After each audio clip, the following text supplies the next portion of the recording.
नमस्कार मित्रों, आज हम लोग वैदिक साहित्य के अंतर्गत बहुत महत्वपूर्ण टॉपिक ऋग्वेद पर चर्चा करने चल रहे हैं। तो आइए देखते हैं ऋग्वेद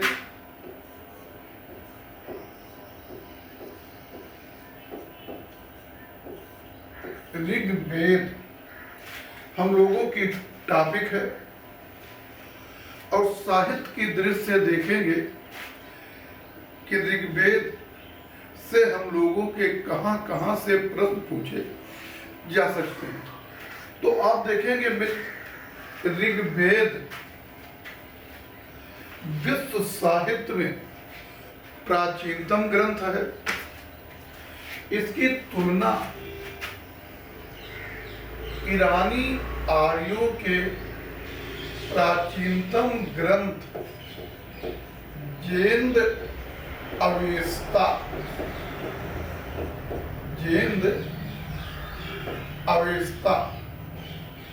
से की जाती है।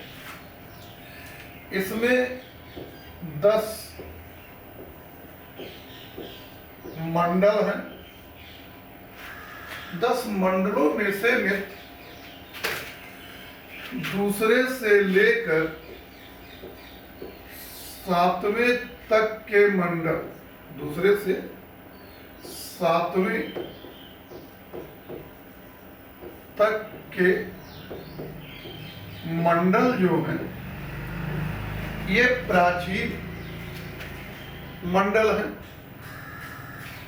इन्हें हम गोत्र मंडल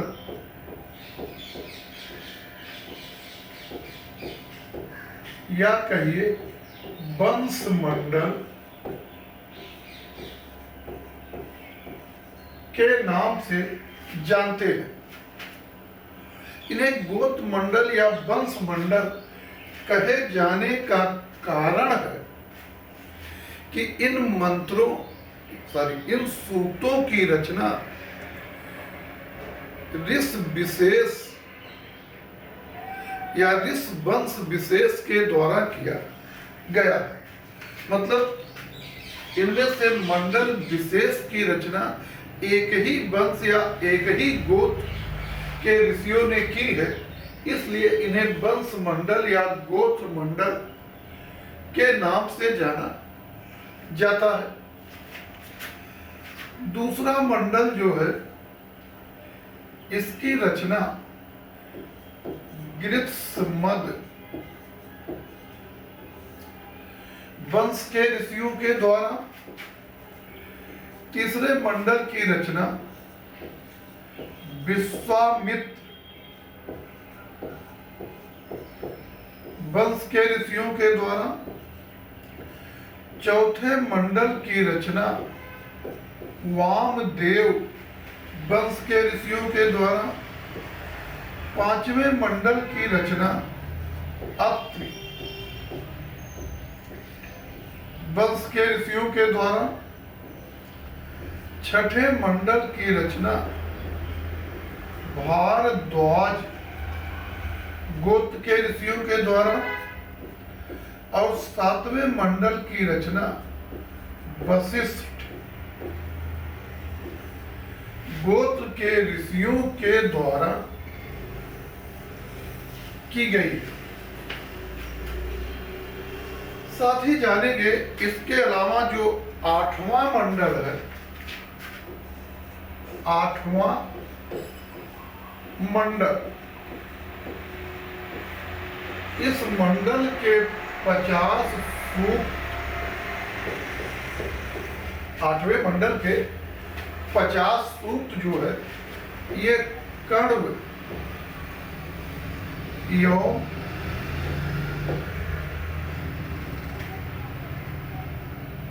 सुधार करिए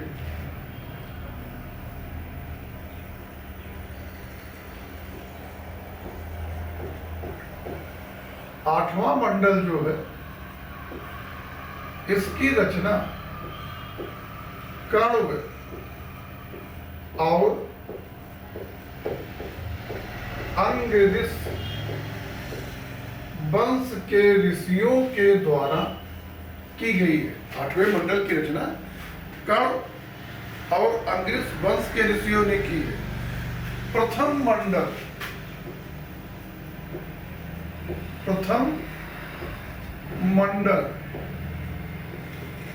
के 50 सूक्त जो है ये कण्व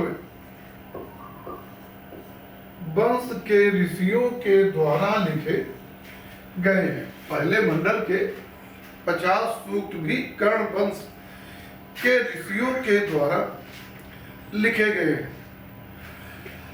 प्रथम मंडल के अन्य सूक्त तथा अन्य मंडलों के सूक्तों की रचना अलग अलग ऋषियों ने की है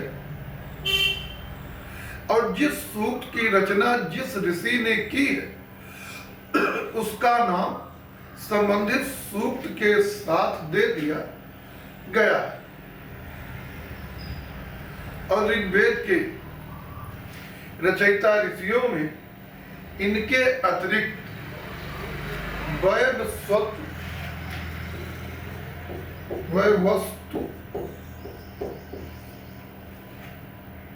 मनु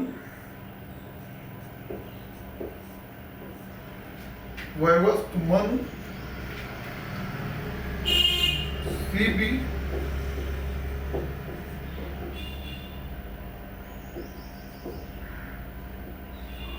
प्रतर्दन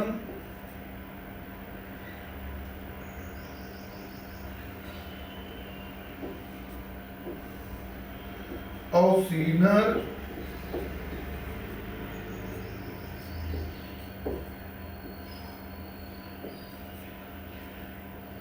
देवापि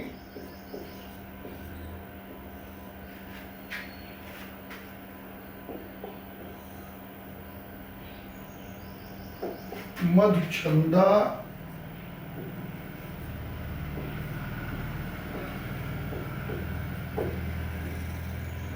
सतर्जीन आज का नाम लिया जाता है।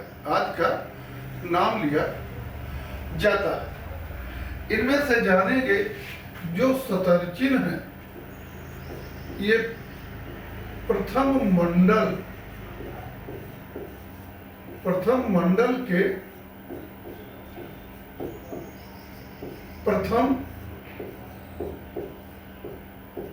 ऋषि हैं। प्रथम मंडल के प्रथम ऋषि हैं।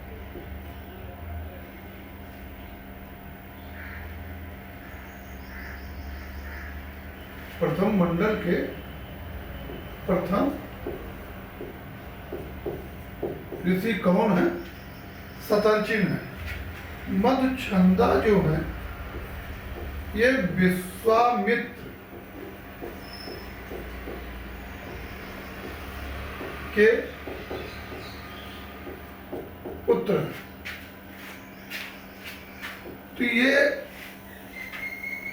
अन्य ऋषि हैं, अन्य प्रमुख ऋषि हैं जो ऋग वैदिक मंत्रों और सूक्तों की रचना किए। आगे देखेंगे ऋग्वेद के रचयिता ऋषियों में कुछ महिला ऋषियों का भी नाम आता है और ऋग्वेद के रचयिता मंत्र रचयिता ऋषियों में महिला ऋषियों में सबसे प्रमुख नाम है लोपा मुद्रा का। लोपा मुद्रा जो है ये विदर्भ राज्य की कन्या थी और अगस्त ऋषि की पत्नी थी और ऋग वैदिक महिला ऋषियों में सबसे प्रमुख नाम लोपा मुद्रा का ही लिया जाता है। इसके अलावा सची, सची,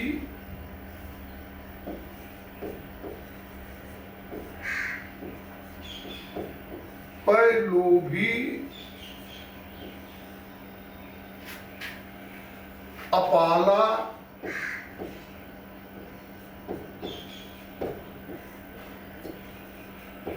घोषा, सिकतान, बावरी, सची, पैलोभी, अपाला, घोषा, सिकतान, वावरी, विश्ववरा, विश्ववरा भी है। ये भी महिला ऋषि हैं जिन्होंने ऋग्वैदिक मंत्रों और सूक्तों की रचना की है। आगे जानेंगे मित्र, ऋग्वेद के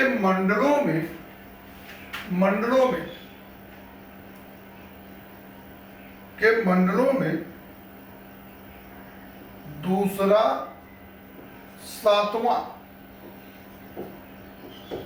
मंडल सबसे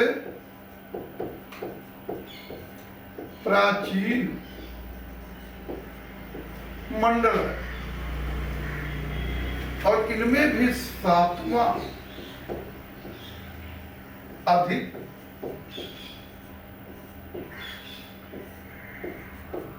प्राचीन है।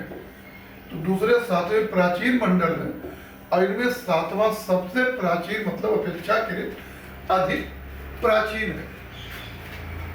पहला 10वां मंडल, पहला और 10वां मंडल ये ऋग्वेद में बाद में जोड़े गए के बाद के मंडल, इनमें भी 10वां मंडल सबसे बाद का है। 10वां मंडल जो है ये सबसे बाद का है। और अब देखेंगे मित्र ऋग्वेद की शाखाएं, ऋग्वेद की शाखाएं।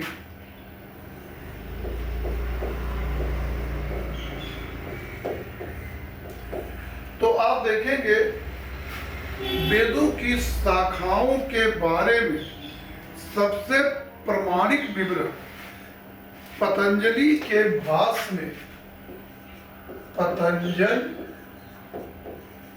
भाष्य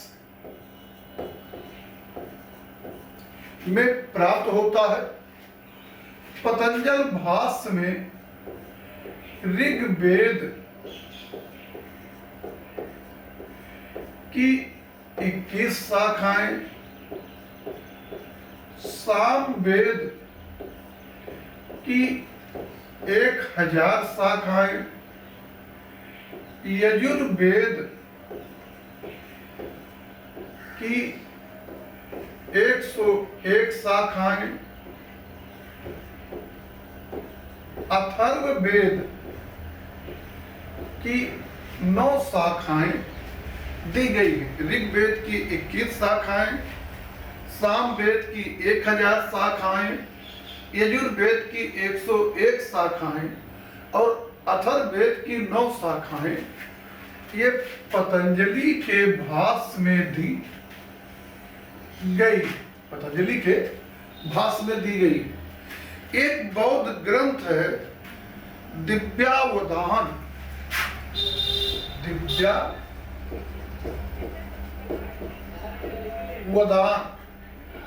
और दिव्यावधान में ऋग्वेद की जो है 20 शाखाएं, सामवेद की 1080 शाखाएं दी गई। दिव्यावधान बौद्ध ग्रंथ है, और बौद्ध ग्रंथ दिव्यावधान में ऋग्वेद की 20, सामवेद की 1080 शाखाएं दी गई। और पुराणों में देखेंगे, पुराणों में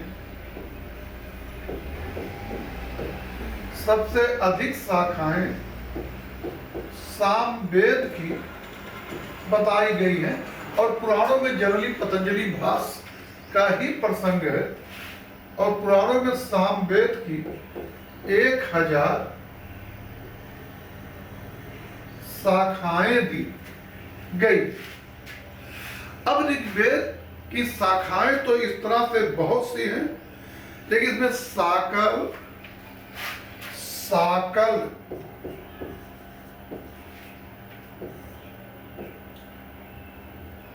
वास्कल,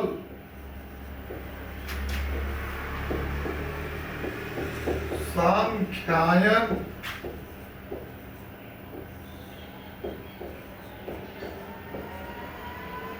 मांडुकायन,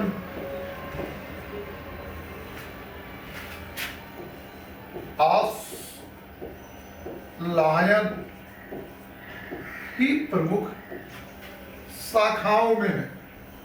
शाखाएं तो 21 तक हैं, लेकिन साकल, वास्कल, सांख्यायन, आस्लायन, मांडुकायन ही प्रमुख हैं। इनमें भी सबसे महत्वपूर्ण और प्रमुख शाखा के रूप में साकल को लिया जाता है, साकल को लिया जाता है। तो शाखाएं क्लियर हो गई होंगी। तो यहां हमें ऋग्वेद की जरूरत है। ऋग्वेद की कुल कितनी शाखाएं हैं? 21। दिव्यावधान में कितनी दी गई? 21। पुराणों में कितनी है? तो पतंजलि भाष्य वाला प्रसंग ही चलेगा। आगे हम लोग देख लेते हैं ऋग्वेद में मंडलों की संख्या। तो ऋग्वेद में कुल 1017 मंडल है। कितने हैं?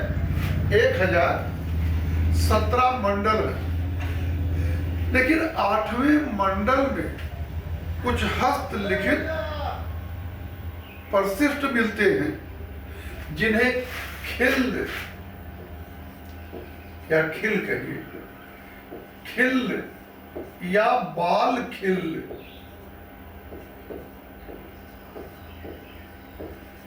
कहा जाता है।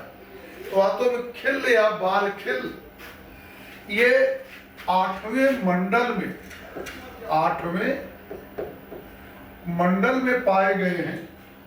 और खिल या बाल खिल का मतलब है कि मूल नहीं, रूप में नहीं थे, इन्हें बाद में लिखकर जोड़ दिया गया।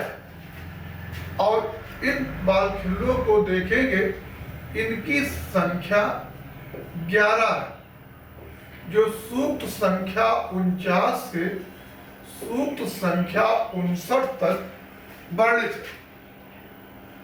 और अगर ऋग्वेद के मंडलों में इन 11 बाल खिल्लों को भी जोड़ दें तो मंडलों की संख्या 1028 हो जाती है। कितनी हो जाती है? 1028 हो जाती है।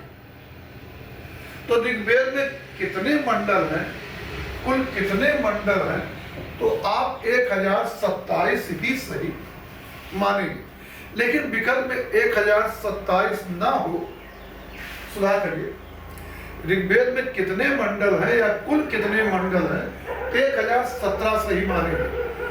लेकिन संयोग से विकल्प में 1017 ना हो तो 1027 को भी आप सही कर देंगे। लेकिन अगर ये कहे कि बाल खिल्लों सहित ऋग्वेद में कितने सूक्त, कितने मंडल हैं,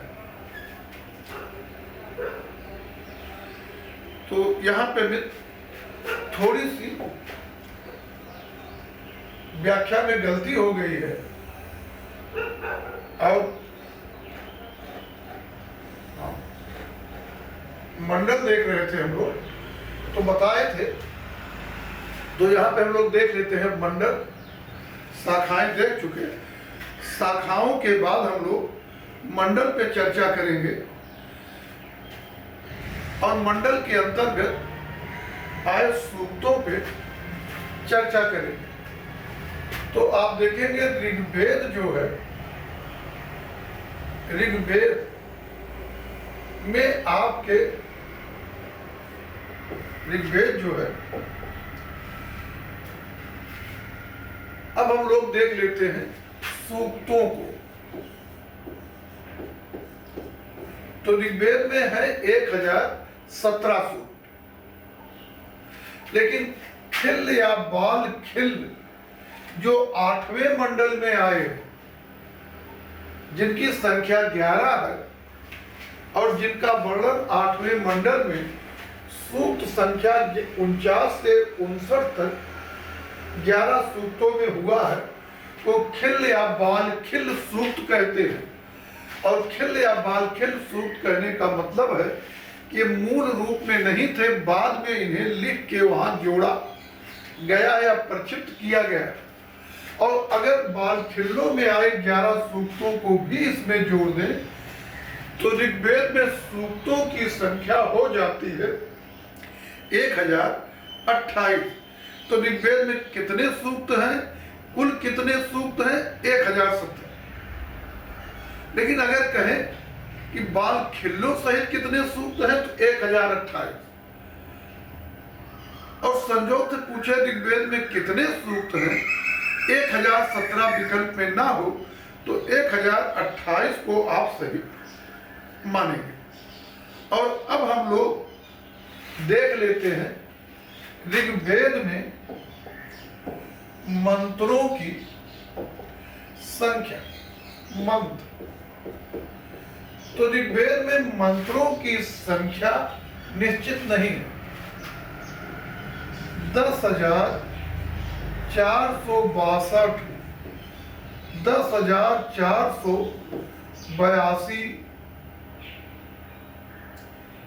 10,552, 10,580 सही 1/4।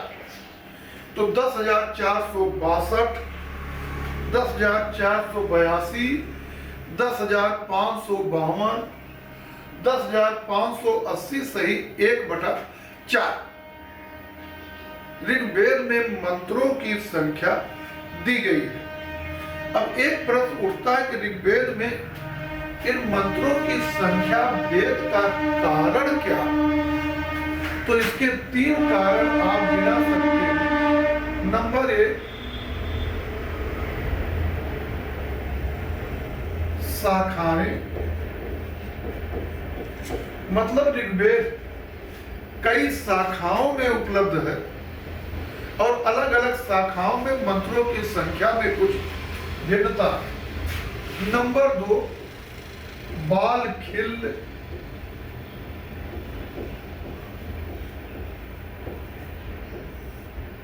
और कुछ लोग बाल खिल्लों को लेकर मंत्रों की संख्या गिनते हैं, कुछ लोग बाल खिल्लों को छोड़कर। और जो 11 बाल खिल सूक्त हैं, इनके अंतर्गत 80 मंत्र हैं। और कुछ लोग इन्हें जब समाहित कर देते हैं, मतलब बाल खिल्लों सहित मंत्रों की संख्या गिनते हैं, तो 80 बढ़ जाते हैं। और अगर बाल खिल्लों को छोड़कर गिनते हैं तो 80 घट जाते हैं। तीसरा कारण है नैमित्तिक।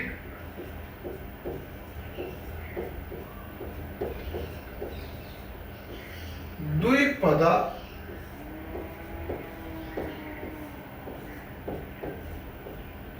ऋचाएं, नैमित्तिक द्विपदा ऋचाएं। अब प्रश्न उठता है नैमित्तिक द्विपदा ऋचाएं क्या? तो वास्तव में ऋग्वेद जो है, ऋग्वेद जो है उसमें 140 ऐसी ऋचाएं हैं, 140 ऐसी ऋचाएं हैं जो नैमित्तिक द्विपदा है, ये अध्ययन काल में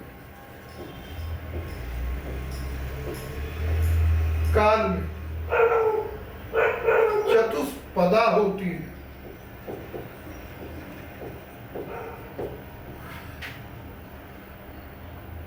और प्रयोग काल में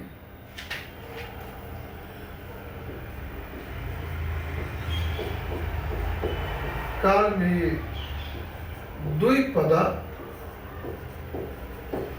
हो जाती। अध्ययन काल में ये चतुष्पदा मानी जाती है, लेकिन प्रयोग काल में द्विपदा गिनी जाती है। और इस तरह से इनकी संख्या जो है, जब अध्ययन के आधार पर पढ़ते थे 140, और जब प्रयोग के आधार पर पढ़ते हैं तो 70 हो जाती है। इसलिए भी ऋग्वेद के मंत्रों में संख्या भेद पाया जाता है। और अब हम लोग देख लेते हैं ऋग्वेद में और भी बहुत से प्रसंग हैं, जिनमें से साहित्यिक संदर्भ में जो महत्वपूर्ण पूछे जाते हैं उन पे यहाँ चर्चा करते हैं। और बाकी जब वैदिक संस्कृत पढ़ेंगे तो वहाँ इसके बहुत सारे संदर्भों पर हम लोग चर्चा करेंगे। तो आप देखेंगे ऋग्वेद का जो 9वां मंडल है, इसमें 114 सूक्त है, और सभी सूक्त एक ही देवता सोमदेव को समर्पित है। और ये महत्वपूर्ण है कि 9वां मंडल किस देवता को समर्पित है? सोम देवता। ऋग्वेद में एकमात्र देव कौन है जिन्हें पूरा का पूरा एक मंडल समर्पित है? पूरा का पूरा एक मंडल समर्पित है, वो है आपका 9वां मंडल। और इसीलिए 9वें मंडल को हम सोम मंडल भी कहते हैं। और सोम का एक पर्यायवाची है पौ, और इस आधार पर इसे पौमान मंडल भी कहा जाता है। एक प्रश्न यहां से भी बनेगा कि किस मंडल को, ऋग्वेद के किस मंडल को सोम मंडल या पौमान मंडल भी कहते हैं? आगे देखेंगे अस्तोमा। अस्तोमा सदगमय, असत से मां सत्य की ओर ले चलो। इसका पहली बार उल्लेख ऋग्वेद में ही हुआ है। आगे चलकर बृहदा, रणयक, उपनिषद, बृहदारण्यक उपनिषद में इसका विस्तार से चर्चा हुआ। गायत्री मंत्र, गायत्री मंत्र बहुत महत्वपूर्ण है, का उल्लेख ऋग्वेद में हुआ। गायत्री मंत्र का उल्लेख ऋग्वेद में हुआ है। ये बहुत महत्वपूर्ण पूछा जाएगा कि गायत्री मंत्र का उल्लेख कहाँ है? ऋग्वेद में, और इसका उल्लेख ऋग्वेद के 3रे मंडल में हुआ है। और इसके रचयिता ऋषि विश्वामित्र माने गए। विश्वामित्र इसके रचयिता ऋषि माने गए। धर्म के अर्थ में मरुस्थल का उल्लेख, धर्म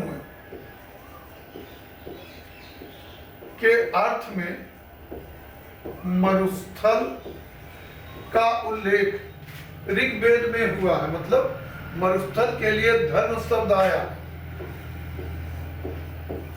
अरण्ययान के रूप में जंगल की देवी का उल्लेख हुआ। अरण्ययान के रूप में जंगल की देवी का उल्लेख हुआ। इसके अलावा ऋग्वेद में पुरुरवा, उर्वशी, संवाद,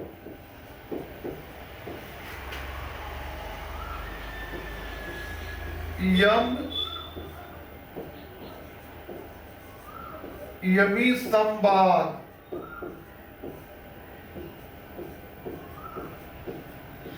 शर्मा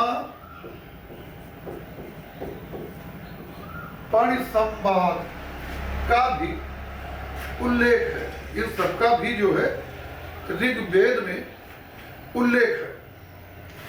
पुरुरवा उर्वशी संवाद जो है, इसमें इंद्र की अप्सरा उर्वशी और पृथ्वी लोक के राजा पुरुरवा के मध्य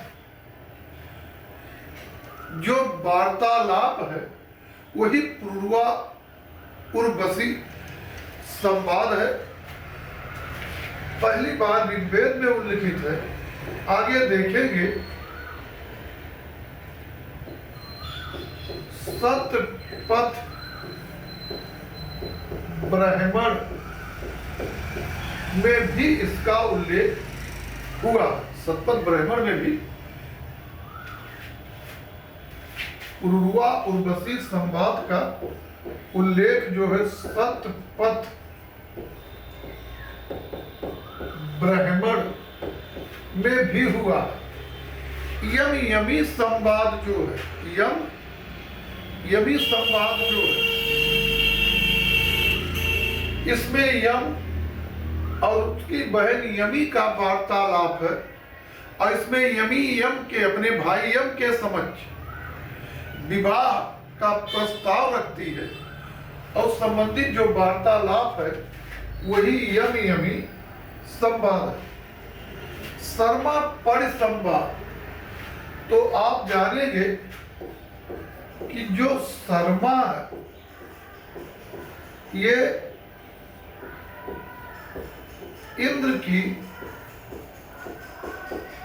गाय खोजने वाली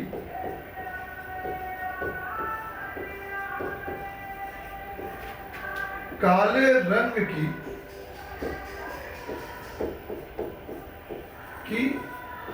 कुतिया है।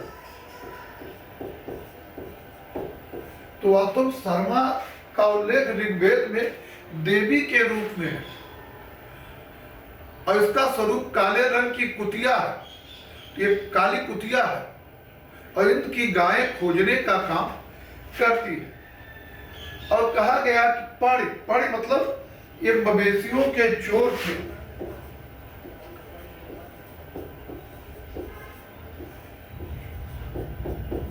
मवेशियों के चोर थे और कहा गया कि एक बार परियों ने इंद्र की सभी गायों को चुरा लिया और ले जाकर उन्हें एक गुफा में कैद कर दिया। खोलते खोलते शर्मा वहां पहुंची और शर्मा परियों को समझा रही है कि आप इंद्र की गायों को मुक्त कर दीजिए, अन्यथा आपको इंद्र के कोप का भाजन बनना पड़ेगा। और इस संदर्भ में जो परियों और शर्मा के बीच वार्तालाप है वही शर्मा पर संवाद, शर्मा पर संवाद। और आज के लिए भी इतना ही। अगले लेक्चर में हम सामवेद, यजुर्वेद और अथर्ववेद पर चर्चा करेंगे। नमस्कार।